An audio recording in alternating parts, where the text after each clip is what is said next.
Hey guys, welcome back to the No G Spot.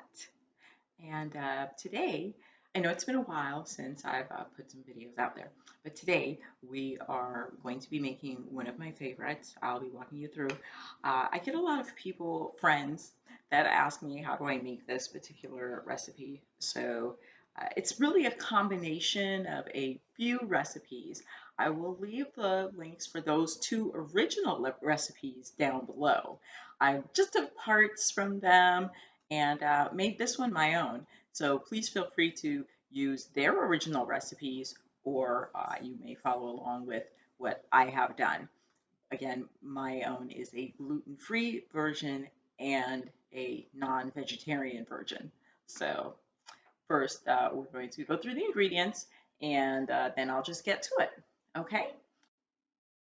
We're going to cook our meat first. However, we're going to go through all of the ingredients, starting with the dough ingredients. And for our dough, we will be using 2 1/4 cup of gluten-free flour, 1/4 cup of tapioca flour, 1 teaspoon of baking powder, half a teaspoon of salt, 2 teaspoons of curry powder, and I will be using half a cup of 2% milk. The original recipe does ask for almond milk, but I'm using what I have, and I have some 2% that I really want to just use. So that'll be it. And a 1/4 cup of butter. I think it's like a stick of butter. And that's your ingredients for the dough. Now, my gluten-free dough I use is from this book. It is an amazing book. The authors, Kelly and Peter Bronsky, um, just have an amazing recipe for it. And I'll show you some of the stuff that I use for that one, but it's really, it's a lot of work, but it's really worth it. So for the beef that I will be using inside of my beef patties, Jamaican beef patties, I'm going to start off with 1.5 pounds of ground beef. Um, you can use a 1/4 cup of water. I am using a 1/4 cup of stock that I just already happen to have, so that's what I'll be using. Half a teaspoon of beef bouillon, olive oil, and a minced onion, a scotch bonnet, and minced garlic.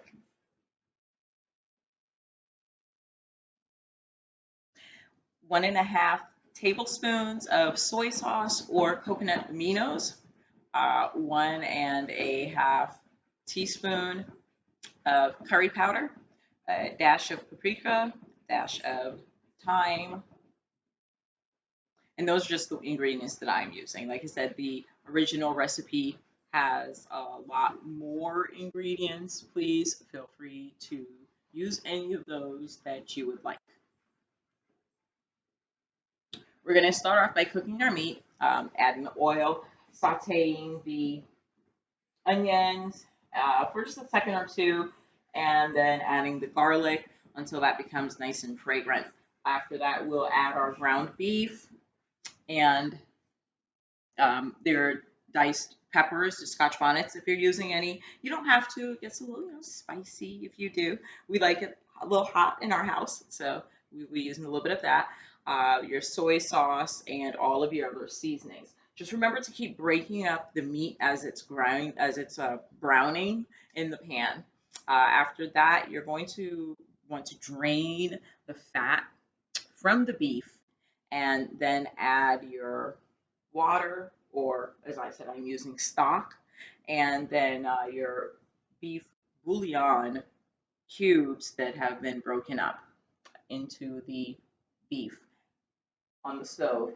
Bring that to a quick boil and then take it right off.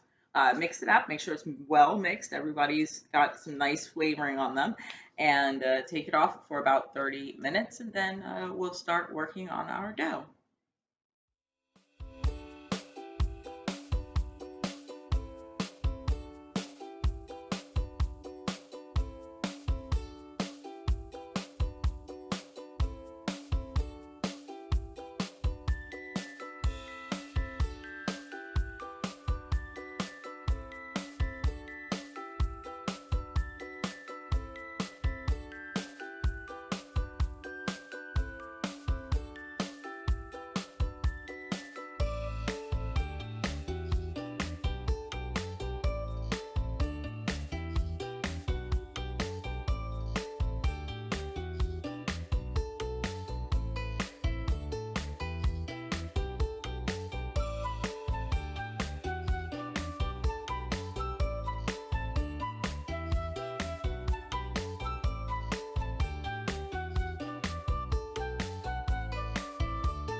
Alrighty, guys, and that's really almost all there is for the meat.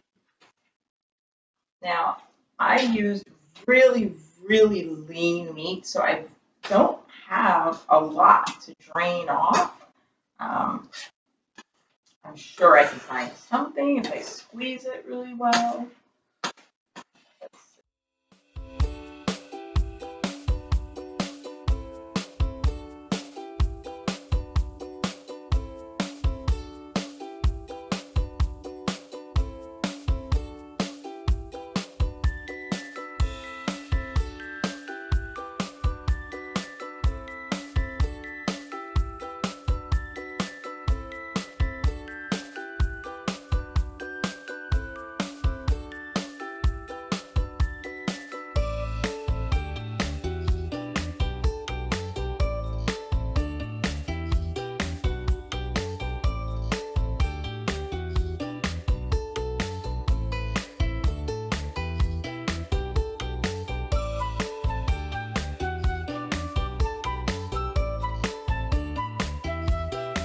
And now for our dough.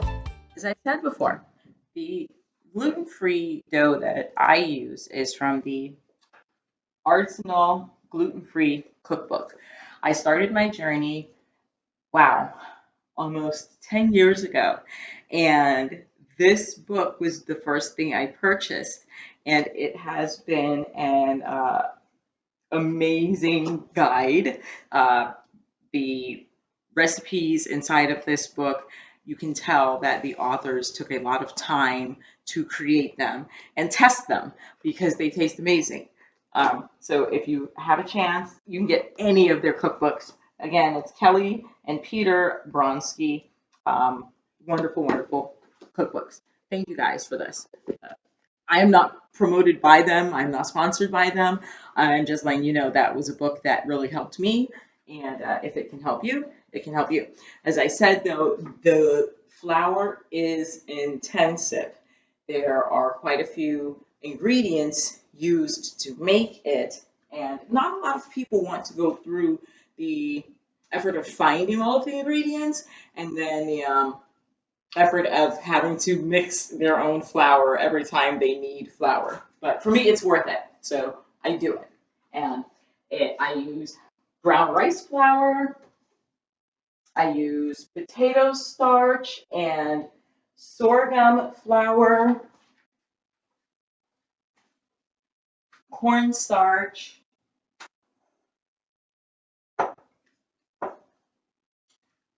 xanthan gum. I said it was a lot. And potato flour.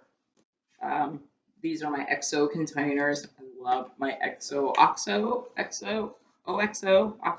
however you say it. They're great. They're a little bit more expensive than normal containers, but so worth it. And then this is the batch of flour that I end up making. I usually double or sometimes triple the recipe because one serving of that recipe does not last, especially in this house. I'm gonna let the beef go ahead and cool down. Give it about 30 minutes to cool down, and we're gonna come back and start working on our flour. All right, guys. Well, our meat is still cooling, but we're gonna go ahead and start working on the dough. As before, I'm gonna give you the instructions on the dough, and then go ahead and make it. So for your dough, in a large bowl, please combine all of your dry ingredients.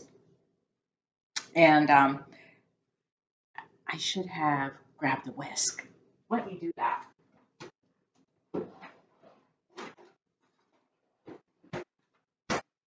And you should whisk all of your dry ingredients. Okay, so I already have them in the bowl here.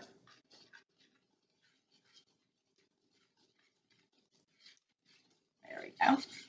And now there's two ways that you can combine your um, dry ingredients with your butter. You can just slice it in pats and combine it with your hands until it becomes crumbly, almost like a little crumble-ish. Or the way I'm going to do it is with like a food processor type of thing, and I'm using a little Ninja guy, and then I'll just put the butter in that way and mix it until again it becomes crumbly like. And after that, then you're going to pour in the milk, pulse it a few times, or not. We'll see. I may just pour it in and then mix that part by hand. And you want to turn that into a nice big dough ball. We're going to then roll out the dough ball into a nice flat sphere. Or I might just let the dough ball sit in the refrigerator for a little while. Actually, that's better. And then it lets it get cool, and it's a lot easier to handle and roll out into a larger sphere if it's cooler. So let's get started.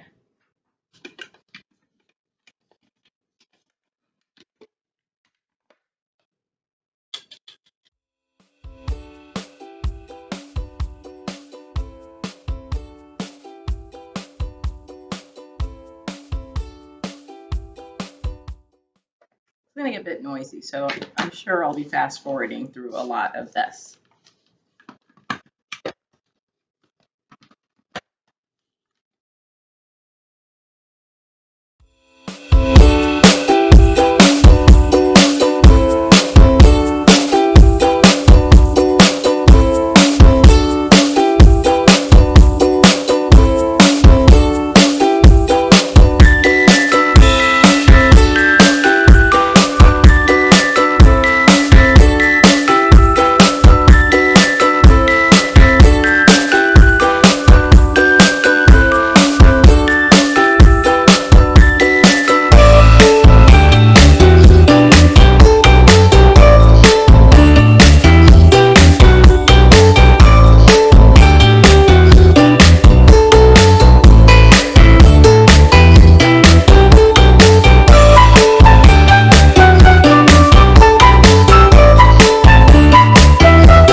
Usually, we measure, yeah, by eyeball. We do measure by eyeball a lot, but it usually works out.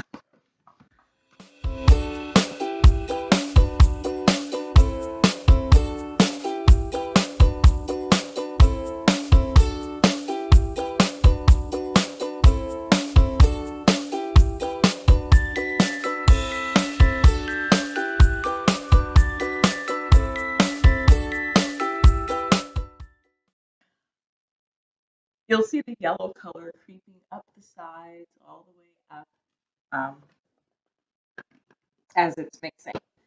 And that's really good enough for me.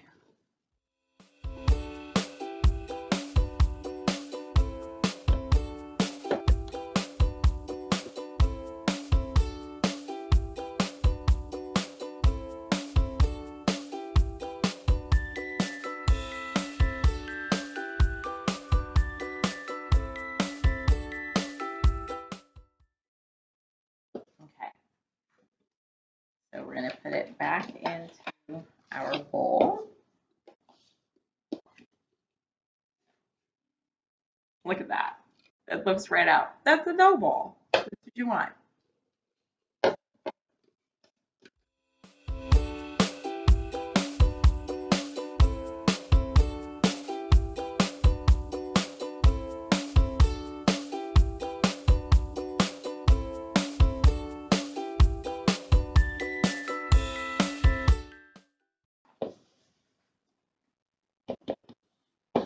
And now, just really Get your hands right in there and mix the rest of it together.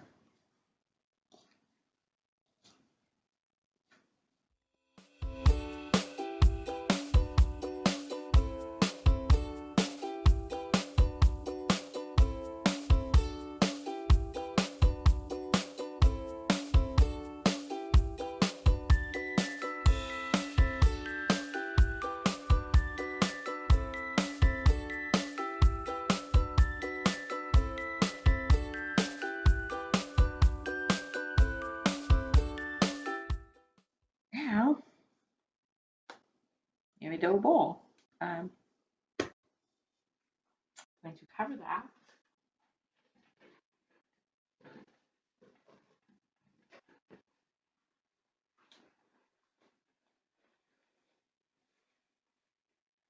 And I'm going to put it into the fridge and let it chill for about 10 minutes or so, and then we'll come back and roll it out. I'll grab my rolling pin. See you in a minute.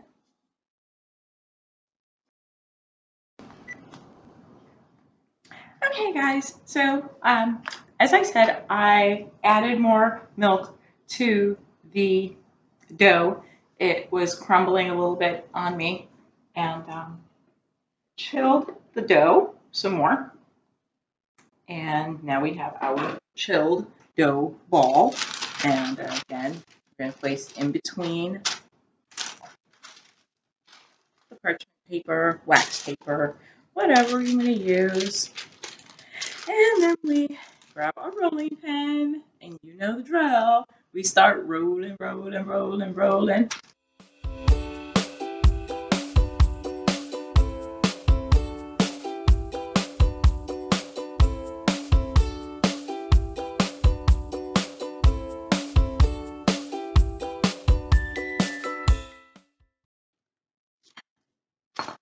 And how thin do you want to roll it? Not super paper thin. I mean, I guess like, you're making almost like an empanada, but from Jamaica, a little bit bigger. You don't want the crust to fall apart when I just ripped a piece off. When you pick it up, you don't want the crust to fall apart. This is, too thick. And the dough that I use, I may end up sprinkling a little bit more milk. I said I was going to do that earlier. I didn't. On it is a lot thicker than your normal gluten-free flour. The recipe, I believe, asks for oat flour. I don't know how that works with it. I've never used it. It's not a gluten-free flour, unless you get a gluten-free oat flour, which exists, sure. But I use my flour mix, and you want it thinner than this, okay? You want it thinner than that. That's too thick. And let's roll.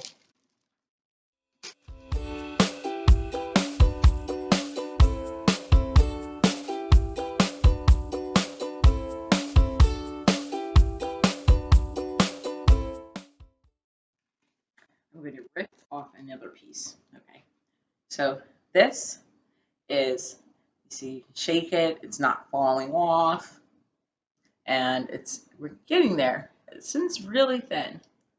We're getting there.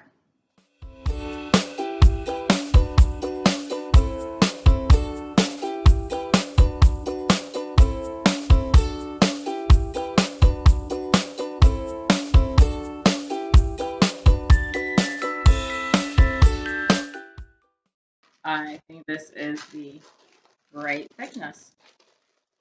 It's really spread out. So you can see, I'm holding this part over here, and it's not falling apart still. So it's at the edges, yes, it's separated. When you roll like me.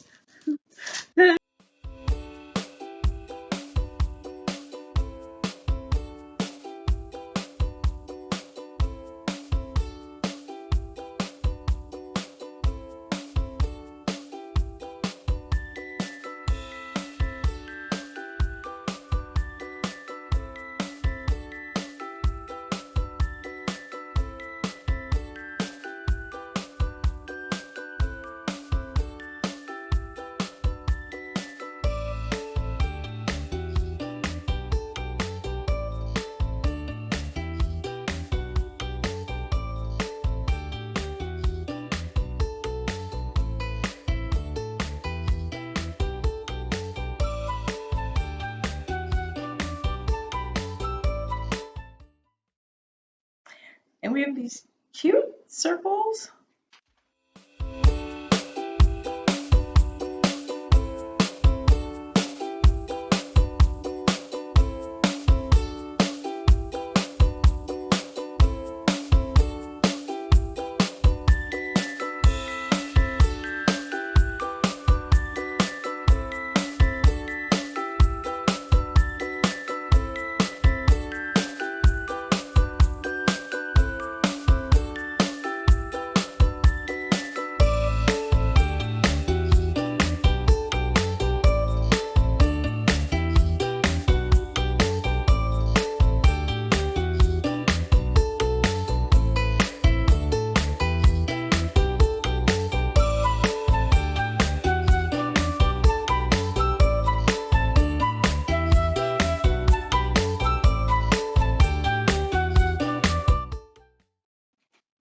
Okay, so I have 6, and this one's really thick, so I'm going to roll this one out another time, and then I'm going to fill them, and I'm actually not going to bake them right now. I like to chill them for a while, and at least 3 of them will go into the freezer and not get cooked today. So that's where we are.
The parchment paper and folding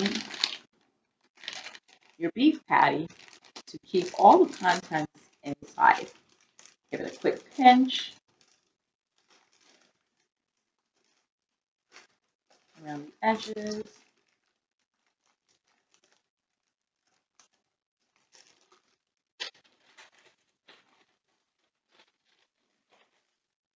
And there's your beef patty.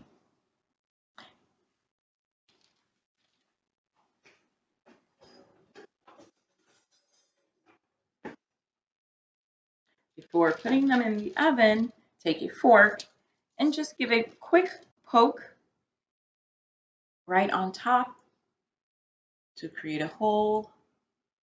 There we go. So the steam can escape and not break your beef patty in the oven. Then use the fork and you can press down around the edges to create that famous pattern every Jamaican patty lover knows around the edges.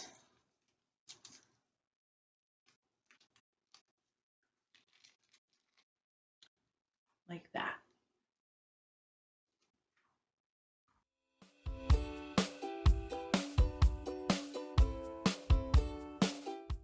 That was just me dabbing foil and spray your foil. And I usually give a quick spray along the top and bottom side, super quick spray of the beef patties.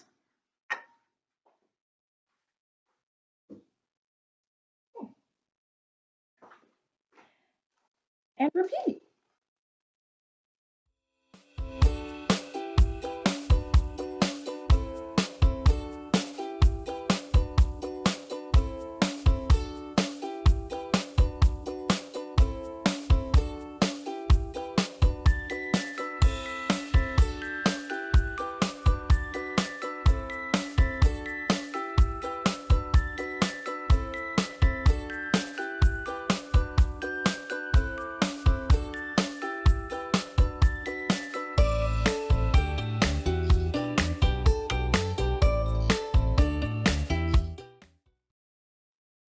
And because these have no egg in the dough, the meat is already cooked.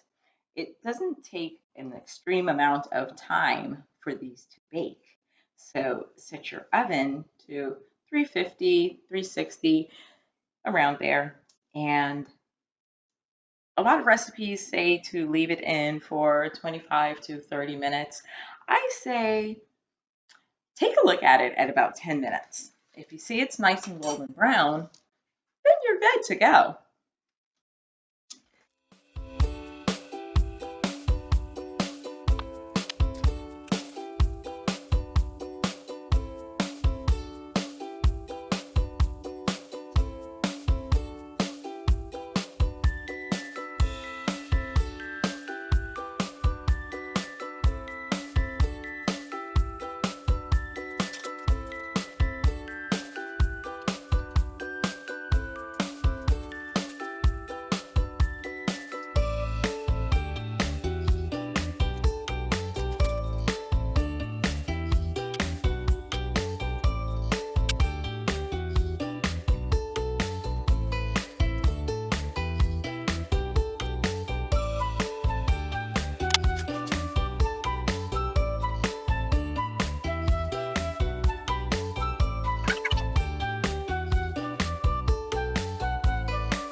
I'm going to finish up the rest of these and put them in the oven and check in with you guys when we're finished baking.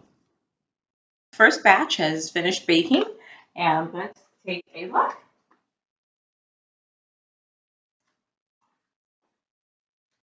Now, they may break apart or crack a little bit during the baking process. That is no real big deal.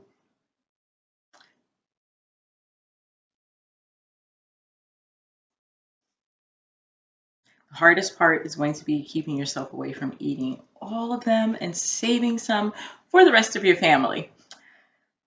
I've already had two, and I think it's time that I take another.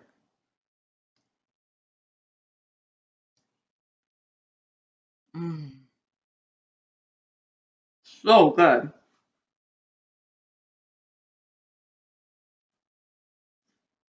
Mm, so crispy, flaky crust.